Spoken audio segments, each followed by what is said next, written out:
আমি তোমার জন্ম সনদে স্বাক্ষর করেছি, আর তুমি আমার মৃত্যু সনদে স্বাক্ষর করবে। আমি তোমার প্রথম পোশাকটি বেছে নিয়েছি, আর তুমি আমার শেষ পোশাকটি বেছে নেবে।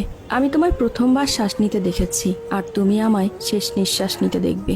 কিন্তু মনে রেখো, তুমি আমার জীবনের সবচাইতে বড় উপহার হয়েই থাকবে। ইতি, তোমার মা।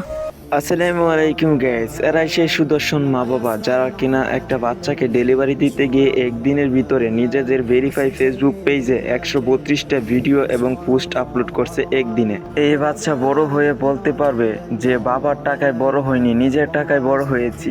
বাচ্চা পয়দা হওয়ার সাথে সাথে তারা একটা ফেসবুক পেজও খুলে ফেলছে এবং কি সেই পেজে ইনস্টা সেটআপও চালু করে ফেলছে। সেই ফেসবুক পেজে মিনিটের পর মিনিট, একটার পর একটা ফেসবুক পোস্ট করে যাচ্ছে। এমনকি অবাক করার বিষয় হয়েছে যে যারা যে বাচ্চাটার ফেসবুক পেজটা খুলেছে, এটা বাংলাদেশের বাহিরের কান্ট্রি মানুষরা একটা কুকুরের নাম রাখে এবং একটা বিড়ালের নাম রাখে এবং কি অন্য অন্য জীবজন্তুর নাম রাখে। ভাবা যায় দুনিয়া কতটুক নিচে নেমে গেছে।